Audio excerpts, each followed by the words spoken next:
Taste the Daily. ஓய்வு பெற்ற நீதிபதி திரு ஹரிபரந்தாம நமது இணைப்பில் இருக்கிறார், பேசலாம். வணக்கம் சார். வணக்கம். தேர்தல் பத்திர முறை ரத்து செய்யப்பட்டிருக்கிறது. உச்சநீதிமன்றத்தின் 5 நீதிபதிகள் கொண்ட அமர்வு ஒரே மாதிரியாக இந்த தீர்ப்பை வழங்கி இருக்கிறார்கள். இந்த தீர்ப்பு குறித்து உங்களுடைய பார்வை என்ன?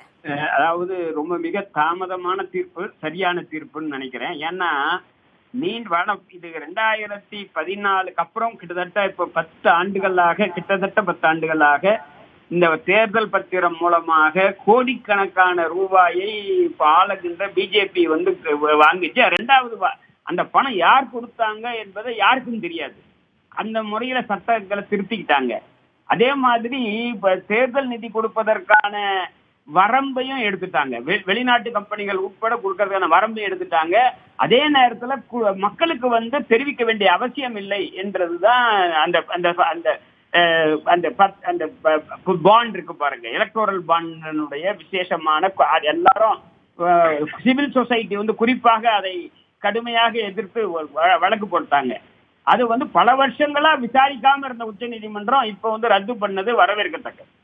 அவ்வளவுதான். ஏன்னா குறைஞ்சபட்சம் யார் நிதி கொடுக்குறாங்கன்றத மக்களுக்கு தெரிவிக்கணுங்க.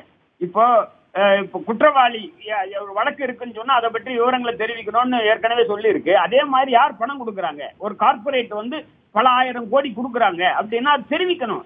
அது தெரிவிக்கிறதுக்கான முறை இல்ல எலக்டோரல் பாண்ட்ல. அதுதான் மிக கடுமையாக எதிர்க்கப்பட்டது.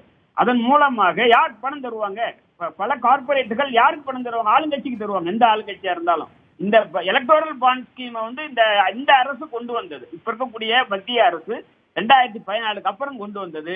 தொடர்ந்து ஒவ்வொரு தேர்தலும் போது சிவில் சொசைட்டி இந்த வழக்கை விசாரிக்க சுப்ரீம் கோர்ட்டை கேட்பாங்க. விசாரிக்கப்படாது. இந்த முறை விசாரித்து தீர்ப்பு சொன்னது வரவேற்கத்தக்கது. நீதிபதிகள் கூறியிருக்கும் பொழுது அந்த குறைந்தபட்ச கட்டுப்பாடுகள் என்பது திருப்திகரமாக இல்லை அப்படின்னு சொல்லியிருக்கிறாங்க. தற்போதைய விதிமுறைகளின் கீழ் உள்ள இந்த முறை சட்ட விரோதமானதுன்னு சொல்லியிருக்கிறாங்க. அப்ப இந்த விதிமுறைகளையும் மாறி இந்த கட்டுப்பாடுகளையும் இன்னும் தீவிரப்படுத்தி மீண்டும் இது வருவதற்கான வாய்ப்புகள் இருக்கிறதா சார்? அது எப்படின்றது எதிர்காலத்துக்கு ஒரு ஜோசியம் மாதிரி சொல்ல முடியாது. அதாவது என்ன சொல்றாங்கன்னா, நம்முடைய அதாவது யாருமே தேர்தலுக்கு நிதி கொடுக்க கூடாதுன்னு தான் கிடையாது. அந்த நிதி கொடுக்கறது சம்பந்தமாக ஒரு வெளிப்படைத்தன்மை இல்லைன்றதுதான் அடிப்படையான விஷயம். அது வெளிப்படைத்தன்மை இல்லை. அதனால எதுக்காக வெளிப்படைத்தன்மை இல்லைன்றதும், அதே நேரத்துல அதுக்கான ஒரு சீலிங் இருந்து இதுக்கு முன்னாடி ஒரு கம்பெனினா எவ்வளவு தரலான்றது அந்த சீலிங் எடுத்துட்டாங்க. வெளிநாட்டு கம்பெனிகள் கூட தரலாம். இப்ப எஃப்சிஆர் எல்லாம் இவங்க என்ஜிஓக்கு எல்லாம் பயங்கரமா டைட் பண்றாங்க. அதே நேரத்துல இவங்க வெளிநாட்டு கம்பெனி கிட்ட இருந்து கூட இந்த தேர்தல் நிதி வாங்குறதுக்கு எந்த விதமான வரைமுறையும் கிடையாது. அதை வெளியே சொல்ல வேண்டியதும் கிடையாது. எவ்வளவு கொடுக்குறாங்கன்றது தெரியாது அப்படின்றது அதை தப்புன்னு உச்ச நீதிமன்றம் சொல்லி இருக்கு.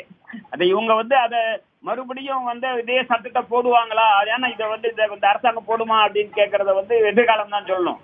உச்ச நீதிமன்றம் சொன்ன தப்புன்னு சொன்னாலும் நாங்க அதை வேற மாதிரியா செய்வோம் அப்படின்னா இப்ப எதிர்காலத்தில் தான் பார்க்கணும். இப்ப நம்ம அதை சொல்ல முடியாது என்ன செய்வாங்க அப்படின்றத. நன்றி சார். இணைப்பிற்கு கருத்துக்களை பகிர்ந்தமைக்கு நன்றி.